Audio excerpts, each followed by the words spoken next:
big part of LFLC was really to bring technology into the vehicle in a new way. We tried to really delight the customer with something new, something different, something exotic, expressive, sexy. There's like this really raw, kind of cool, high-tech camera lens technology in the headlamp and these kind of raindrop LED driving lamps for the front and rear. The rear, the tail lamp was inspired by a jet fighter's afterburner. What do you do instead of a normal roof pillar? How about glass to glass? The grill pattern for the spindle grill is actually Lexus L's that are opposed, and they're kind of waterfalling down the grill. As they reach down, it has a variable speed to the window. So the faster you move your hand across it, the faster the window moves. The slower you do it, the slower it moves. It's a technical product that has to be on the road, has to be feasible. But if I think more fine art, more expressive, more emotional, then I think we can make this really beautiful sculpture. There's this kind of beautiful spiraling shape that kind of runs the length of the car. It's almost like a wave, but it comes from the flower motif. And out of that flower, you see this kind of the haptic interface that the driver will actually interface with the computers that are on board in the car. When I was doing the initial sketch or ideation, there were a lot of line work that is very continuous. We try to emphasize anything that is long and curvy. If you look at each feature by itself, yes, it has something interesting about it, but the way they interact with each other, the way they come together, their relationship that they create is what creates this total package, this total image of the car. It's a premium car, it's a Lexus, it's a sports car. Sometimes the vehicle can exceed your wildest expectations, and for me, this is one of those vehicles.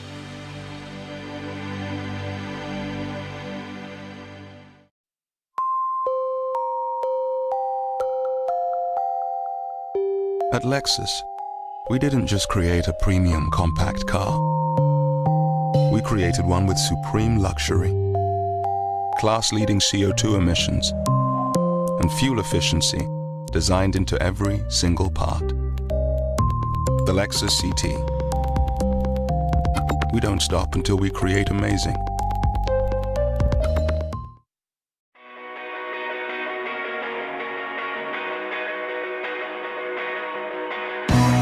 This right here is a big piece of cinematic history for Miami. With every turn, it's a different feel of a different country. You can be in the mountains or on the beach. Whatever you want, LA has it. There wasn't a big spotlight here. We were just the right place at the right time. We have 100,000 graphic designers and artists that's going to come up with something pretty magical. What do you think makes San Francisco special? In another city, you have to follow the trend.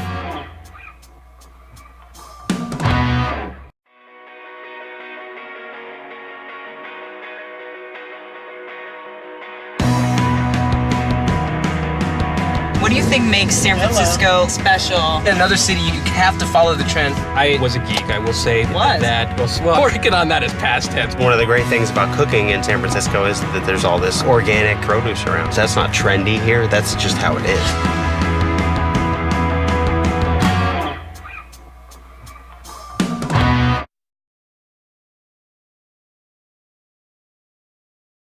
Hi, I'm Mingjo Chen with the Lexus College. Today, I'm comparing the all-new 2015 Lexus RC350 to the BMW 435i. Three things really set apart the RC Luxury Sports Coupe in this matchup. It has powertrain advantages over the 435i, it has innovative features the 435i doesn't, and it's a better value. The 435i is a pleasant car to look at, and it's recognizable as a BMW. However, the RC's styling is as innovative as it is eye-catching. It has a low profile, wide stance, and deeply contoured character lines. The RC has standard LED headlamps, tail lamps, and daytime running lights. On the 435i, you're going to pay extra for them. The heart of any luxury sports coupe is the engine. The RC has a 3.5-liter normally aspirated V6 that produces 306 horsepower. That's more than the 3-liter turbocharged 6-cylinder in the BMW. Both cars are available with a blind spot monitor, but there's a difference. The RC's blind spot monitor comes with rear cross traffic alert. BMW doesn't offer that system in the 435i. A backup camera with dynamic grid lines is standard on the RC. It's an extra cost item on the 435i. There's no spare tire with the 435i. It uses run-flat tires. Run-flats save space and weight, but depending on where and when you get a flat, you may have trouble finding a replacement tire. And run-flats can be more expensive to replace. The RC uses conventional tires and comes with a spare. Any replacement tires will likely cost less than the 435i's run-flat tires. Now let's take a look inside. The 435i has an interior that any BMW fan would recognize. Their designs don't differ much from sedan to SUV to coupe. When you sit inside the RC, you'll know you're in a sports car. Not an SUV, not a sedan. The RC has a fresh, innovative look with feature advantages over the 435i. For instance, the RC has voice recognition. Press this button on the steering wheel and tell the RC to switch audio sources, make a phone call, or if you have the available navigation system, do things like find a gas station or a restaurant. Voice recognition is standard on the RC, but this now common comfort feature costs extra on the 435i. Speaking of available navigation, on the RC you control the navigation system with this touchpad interface, like those found on laptops.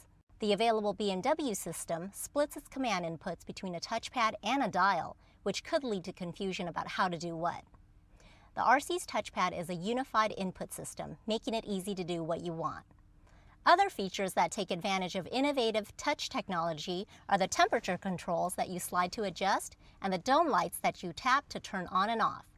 The 435i uses traditional buttons and knobs for these features.